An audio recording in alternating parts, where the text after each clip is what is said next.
La familia Addams, 1964, 15 datos raros que probablemente no conocías. Han pasado más de 60 años desde que la familia Addams salió al aire por primera vez, pero pocos han oído hablar de lo que realmente pasaba detrás de esa mansión torcida y esas puertas que rechinaban en cada episodio.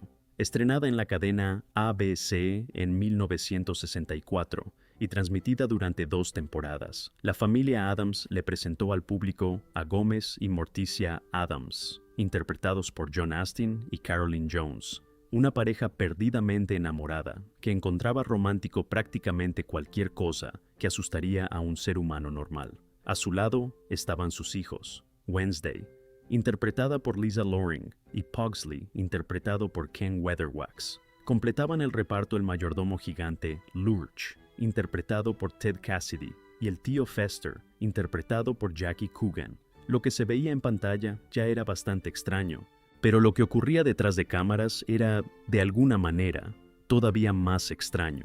Hoy vamos a contar 15 datos raros sobre la familia Addams que probablemente nunca conociste. Y quédate hasta el número 1, porque convertirse en Morticia era un ritual de 2 horas cada mañana, y el vestido era la peor parte de todo. Pero antes de entrar a la mansión, no olvides darle like, suscribirte y activar la campanita. Eso ayuda a que YouTube le muestre este video a más fanáticos del retro como tú. Muy bien, entremos. Número 15. La verdadera mansión victoriana terminó convertida en un estacionamiento. Esa mansión torcida y con una torre que aparecía en los créditos de apertura, la que parecía diseñada específicamente para espantar visitas, no era exactamente lo que uno imaginaría. Era una casa victoriana real, ubicada en el número 21 de Chester Place, en Los Ángeles. El episodio piloto la usó de verdad. Locación real, fachada real, sin trucos de producción. La casa hacía todo el trabajo por sí sola, lo cual tenía sentido, porque llevaba décadas viéndose inquietante mucho antes de que llegara cualquier equipo de filmación. Después de ese primer episodio, la producción se movió a otro lado. Filmar en locación real es caro e impredecible, así que el departamento de arte tomó el control con una matte painting, una imagen retocada a mano que le añadió un tercer piso, agregó una torre gótica y produjo algo que parecía repeler activamente la luz del sol. La mayoría del público nunca notó el cambio. El pórtico, si se miraba con atención, contaba una historia distinta, pero nadie estaba mirando con esa atención. Y entonces la vida real entregó su propio giro de guión. La mansión original fue demolida hacia finales de los años 60 para hacer espacio para una pista de atletismo escolar y un estacionamiento. Lo único que queda hoy en esa propiedad es un decorativo farol de 6 globos. La casa más famosa de la televisión de los años 60 terminó su historia de la forma menos glamorosa posible, bajo el asfalto. Número 14. La familia Addams ayudó a cambiar Hollywood para siempre. Antes de la cabeza calva, antes del sombrero de bombín, antes de que el tío Fester encendiera focos con la boca en horario estelar, Jackie Coogan ya había sido una de las estrellas infantiles más grandes que Hollywood hubiera producido jamás.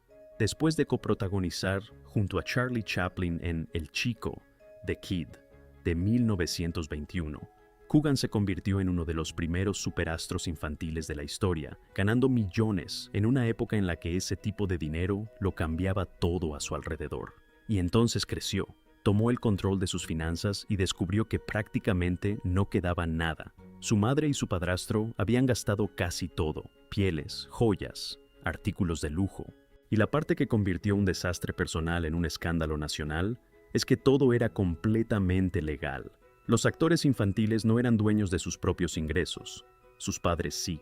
Cada dólar que Coogan había ganado de niño le pertenecía, bajo la ley, a alguien más.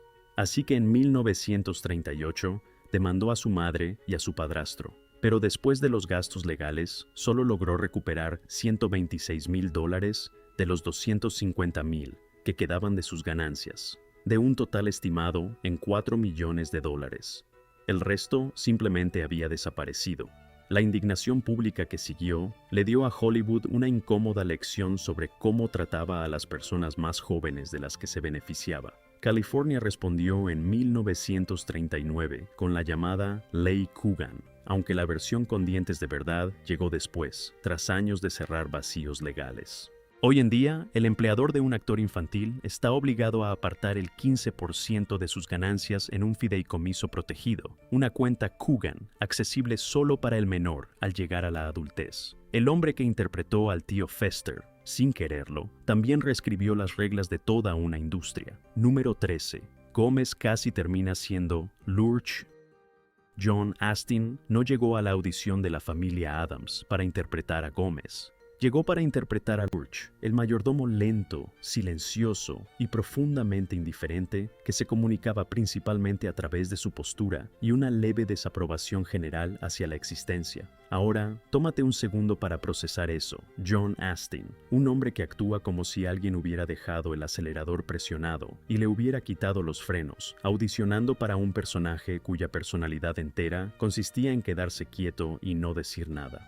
Los productores notaron el desajuste casi de inmediato, así que en lugar de mandarlo a casa, el creador y productor David Levy tomó una decisión más inteligente. Papel equivocado, pero actor correcto. Le dieron a Gómez en su lugar. El personaje todavía no estaba completamente definido, lo que resultó ser la mejor solución posible. Levy le dio a Astin total libertad creativa, y él construyó todo desde cero. Esa energía maníaca, la forma de hablar a 1000 kilómetros por hora, la devoción casi explosiva hacia Morticia.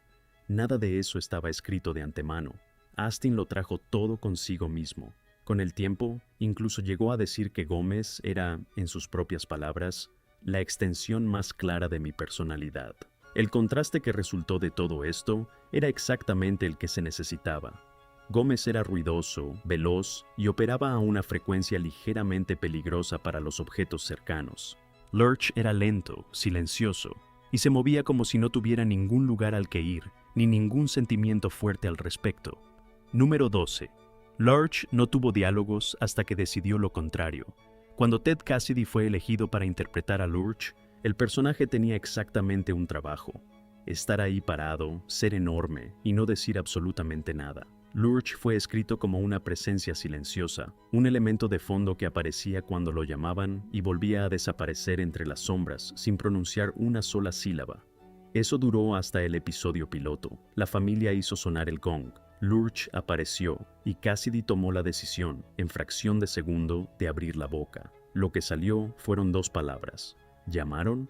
Pero esas 2 palabras salieron con una voz que sonaba como si hubiera nacido en algún lugar profundo bajo tierra y se hubiera tomado su tiempo para llegar a la superficie. El set entero se vino abajo de la risa. El equipo técnico, los productores, todos. Fue inmediatamente obvio que mantener esa voz en silencio durante toda una serie habría sido un desperdicio genuino. Los guionistas reescribieron al personaje en el acto. Lurch pasó de accesorio silencioso a una de las presencias más distintivas del programa, con frases cortas aquí y allá durante toda la serie e incluso una breve carrera musical. En 1965, Cassidy grabó una canción llamada The Lurch e interpretó el baile en el programa musical Shindig, generando una pequeña moda de baile. 2 palabras completamente improvisadas, y Lurch nunca volvió a hacer papel tapiz. Número 11.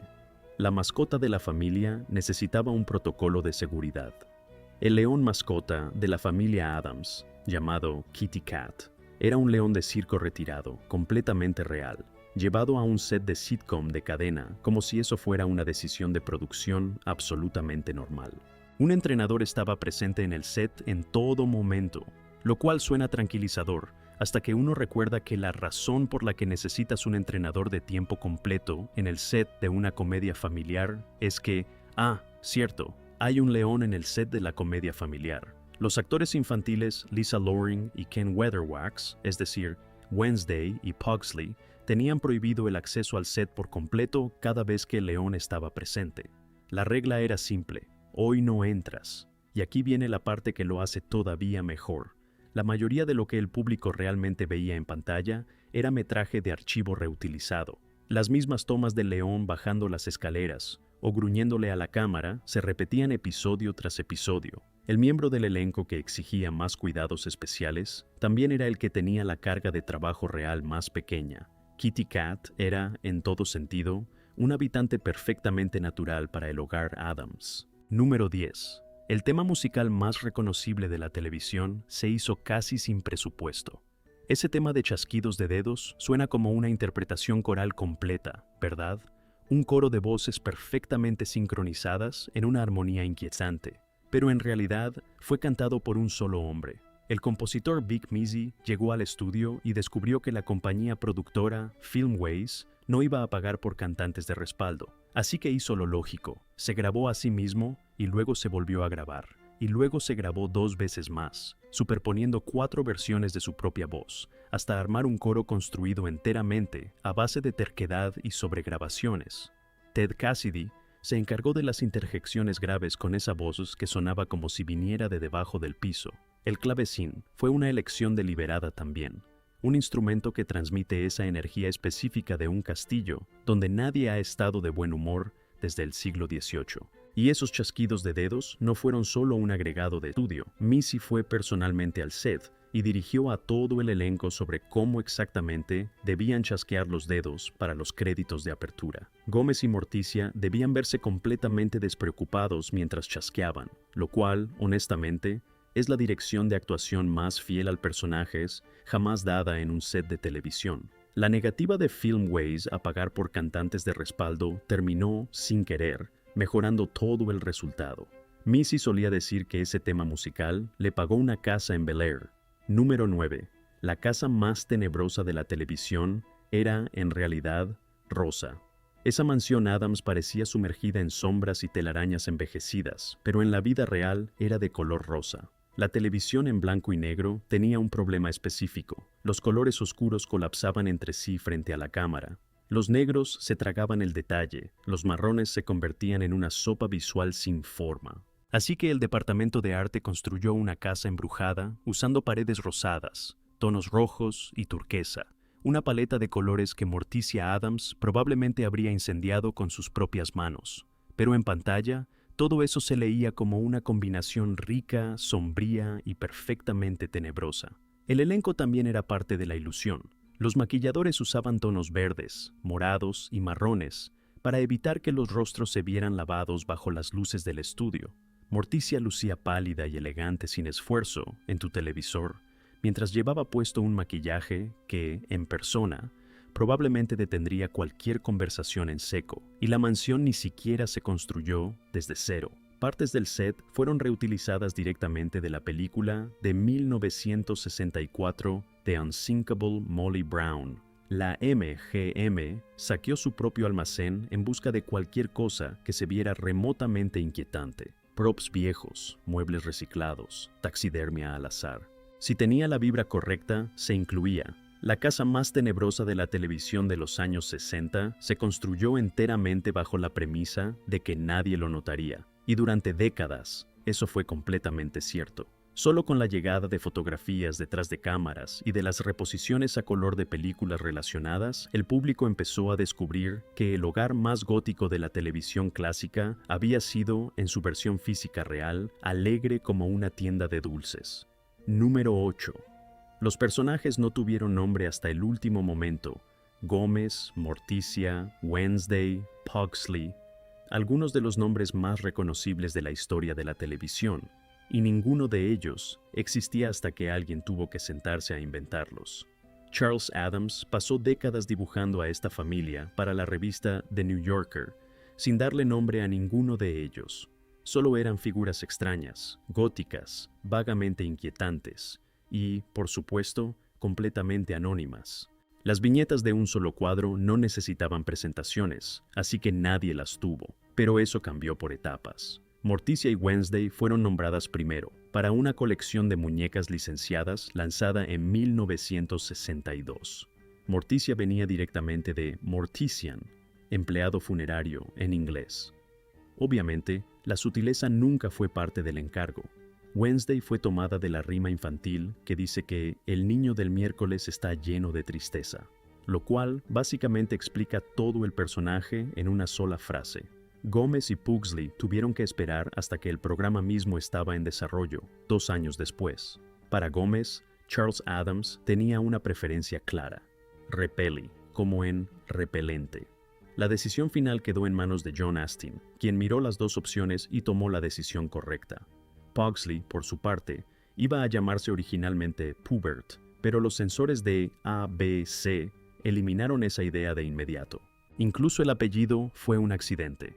Adams era simplemente la firma del creador en las caricaturas originales. Se convirtió en el apellido de la familia porque el programa necesitaba un título. Oye, pausa rápida. Si estás disfrutando esto, dale like. Eso le dice a YouTube que todavía hay gente por ahí que considera que una familia con un león de mascota y una mano viviendo en una caja cuenta como televisión reconfortante. Y suscríbete si aún no lo has hecho. Y ya que estás aquí, deja un comentario con tu personaje favorito de la familia Adams. Muy bien, sigamos con la cuenta regresiva. Número 7.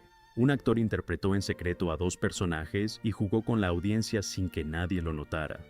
Thing, la cosa, ya era una de las decisiones creativas más extrañas de la televisión de los años 60. Una mano desencarnada que vivía en cajas y compartimentos ocultos en las paredes, tratada por toda la familia Adams como un arreglo doméstico perfectamente razonable. Y entonces Ted Cassidy decidió hacerlo todavía más raro. Thing empezó la serie siendo diestro. Después, en silencio y sin ninguna explicación, Cassidy comenzó a alternar. Mano derecha, mano izquierda, y de nuevo la derecha, solo para ver si alguien en la audiencia estaba prestando la suficiente atención como para notarlo. La mayoría no lo notó. Los que sí lo hicieron, aparentemente lo aceptaron sin más, lo cual dice bastante sobre el tipo de programa que era este. La logística de interpretar a Thing ya era absurda de por sí. Cassidy medía casi 2 metros y 10 centímetros, lo que significaba que cada aparición requería que se acostara boca arriba debajo del set, sobre una plataforma con ruedas, estirando el brazo a través de compartimentos escondidos en los muebles, y mientras estaba ahí abajo, pensó que bien podía correr un pequeño experimento silencioso con la audiencia. Cuando las escenas requerían que Lurch y Thing aparecieran juntos en pantalla al mismo tiempo, Cassidy no podía estar en 2 lugares a la vez, así que un doble interpretaba la mano. Thing era misterioso por diseño, y resulta que también era inconsistente por diseño. Número 6. El programa existió por una carrera contra una cadena rival. En 1964, 2 cadenas de televisión distintas decidieron, de manera completamente independiente, que lo que Estados Unidos necesitaba era una comedia sobre una familia espeluznante viviendo entre gente normal. Y ninguna de las dos se enteró de la existencia de la otra hasta que ya era demasiado tarde para hacer algo sensato al respecto. ABC tenía a la familia Adams en desarrollo. CBS tenía a los Monsters. Mismo concepto básico, 2 cadenas distintas, y de repente todo el mundo se movía más rápido de lo planeado originalmente. ABC presionó para sacar su versión al aire primero, y apenas lo logró. La familia Adams se estrenó el 18 de septiembre de 1964. Los Monsters lo hizo apenas 6 días después. Ambos programas encontraron audiencia, ambos se volvieron reconocibles casi de inmediato, pero las similitudes en la superficie escondían una diferencia bastante fundamental en la ejecución. Los Monsters eran monstruos de película clásicos intentando pasar por estadounidenses comunes y fallando por completo. La familia Adams eran excéntricos adinerados que estaban absolutamente cómodos consigo mismos y que genuinamente no tenían idea de que alguien pudiera encontrarlos extraños. Un programa trataba de encajar y el otro trataba de una familia demasiado segura de sí misma como para notar que no encajaba. En la batalla de audiencias, los Monsters se adelantó, no por mucho, pero de manera constante. Después, Batman llegó en enero de 1966, programado directamente contra los Monsters los jueves por la noche, y el rating del programa de monstruos de CBS colapsó casi de inmediato. La familia Adams, transmitida en una noche distinta, ya venía luchando por su cuenta, y las cadenas ya habían visto suficiente. Ambos programas de familias espeluznantes desaparecieron con pocos meses de diferencia. El género se había terminado. Hay un detalle adicional que pocos recuerdan. Como las 2 series compartían un tono tan parecido, ambas producciones hicieron un esfuerzo deliberado por evitar invitar a los mismos actores invitados, precisamente para que el público no empezara a confundir a un elenco con el otro. John Astin, además, insistió públicamente en las entrevistas de la época en que los 2 programas no eran lo mismo.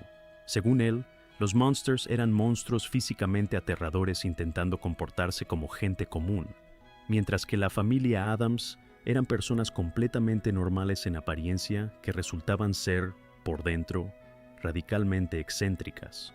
Una diferencia de matiz que, para el espectador casual de 1964 cambiando de canal, probablemente no importaba en absoluto. Número 5. Cousin Eat estuvo a un cigarrillo encendido de convertirse en un desastre. Cousin Eat era una montaña de pelo, un sombrero de bombín y un par de lentes de sol, y de alguna manera, uno de los personajes más memorables del programa. Lo que la audiencia no sabía es que el disfraz original estaba hecho de cabello humano real, pesado y completamente inflamable.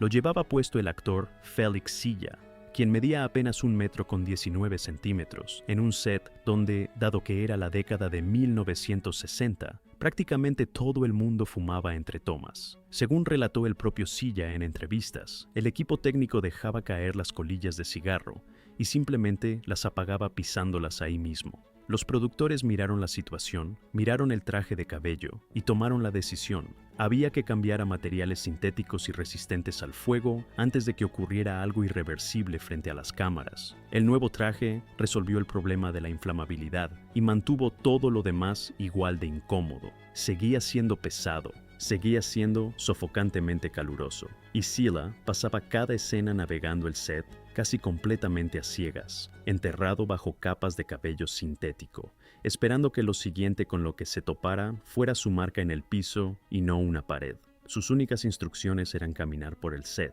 La voz de Cousin Eat fue añadida en postproducción por un ingeniero de sonido llamado Tony Magro, así que Silla ni siquiera era responsable de esa parte. En el programa, Cousin Eat entregaba con total confianza puras tonterías incomprensibles y se robaba escenas sin tener rostro visible. Y por si fuera poco, años después, ese mismo actor, Felix Silla, terminaría interpretando a un Ewok en El Retorno del Jedi de 1983.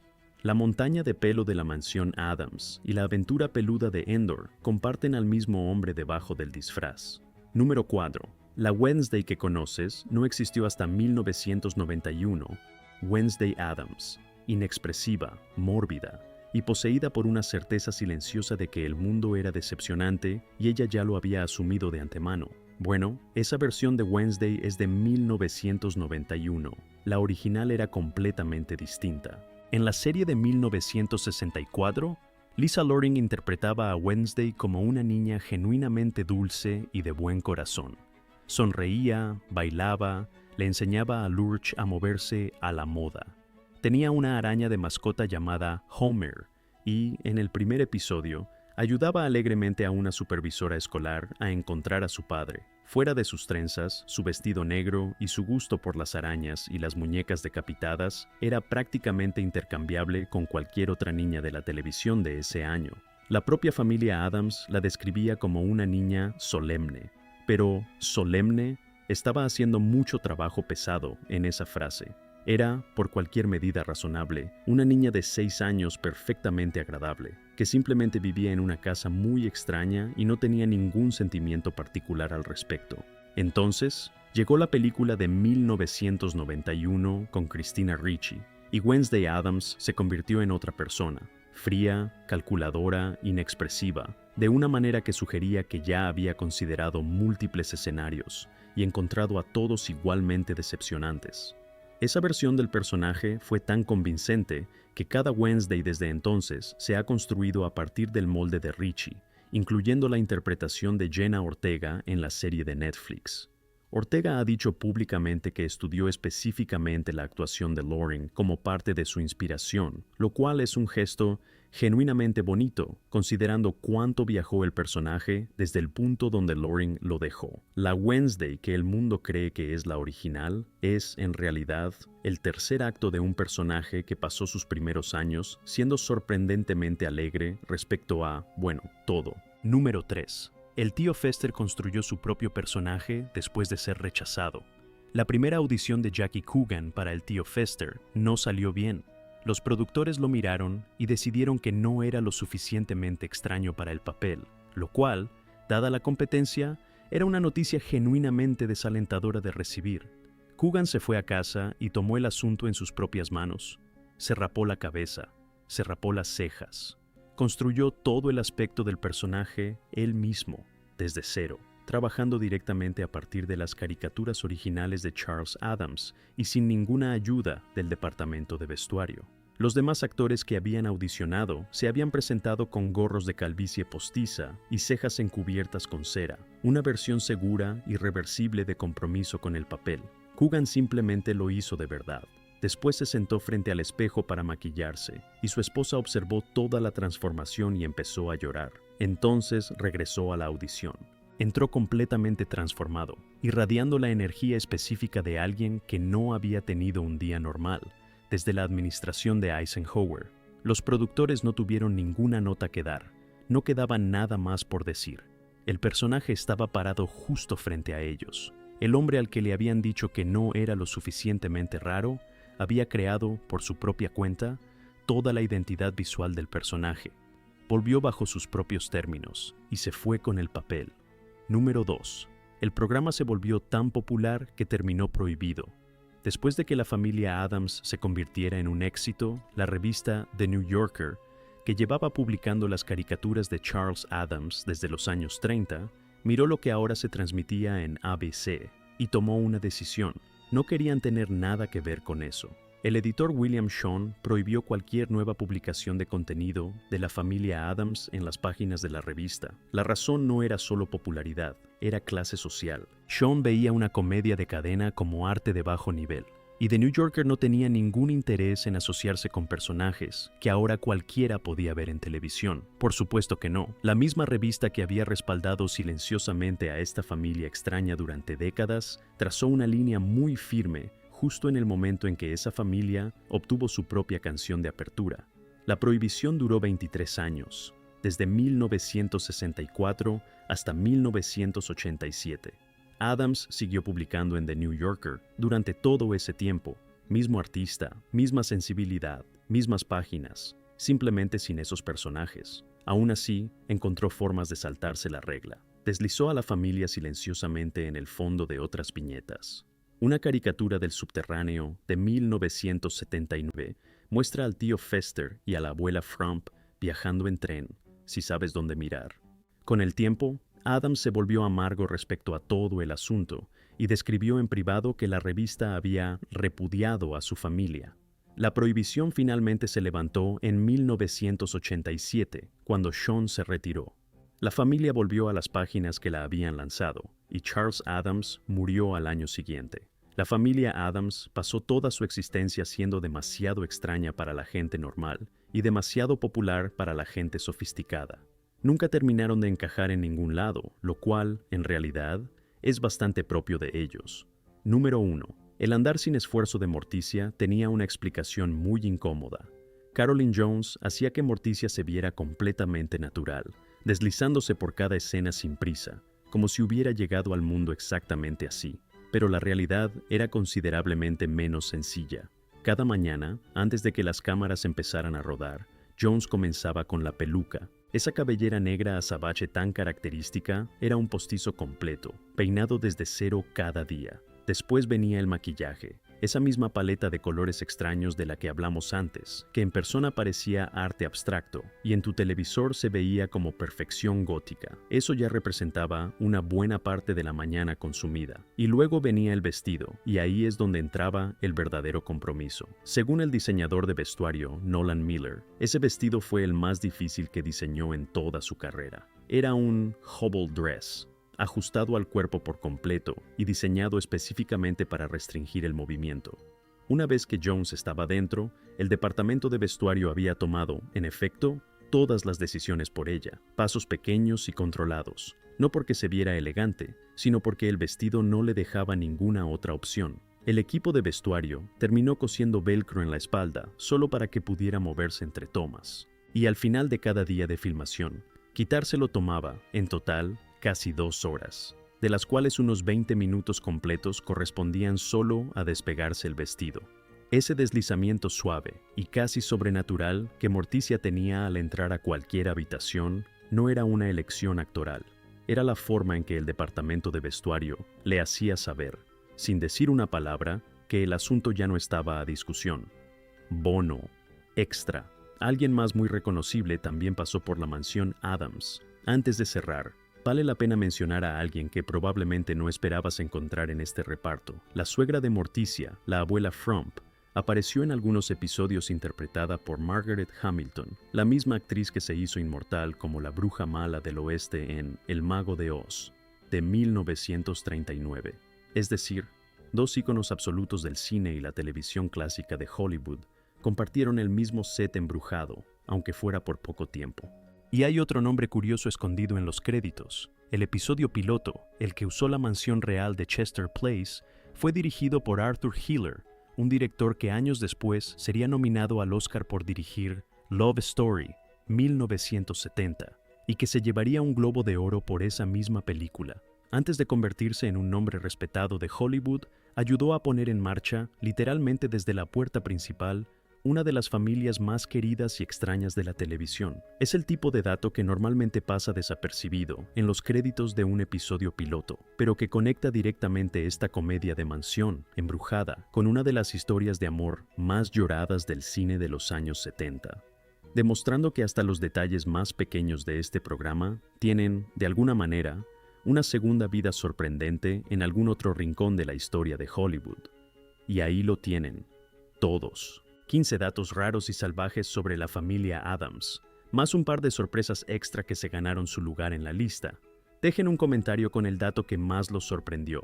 Y no olviden darle like, suscribirse y activar la campanita. Y hasta la próxima, esto fue Este Canal.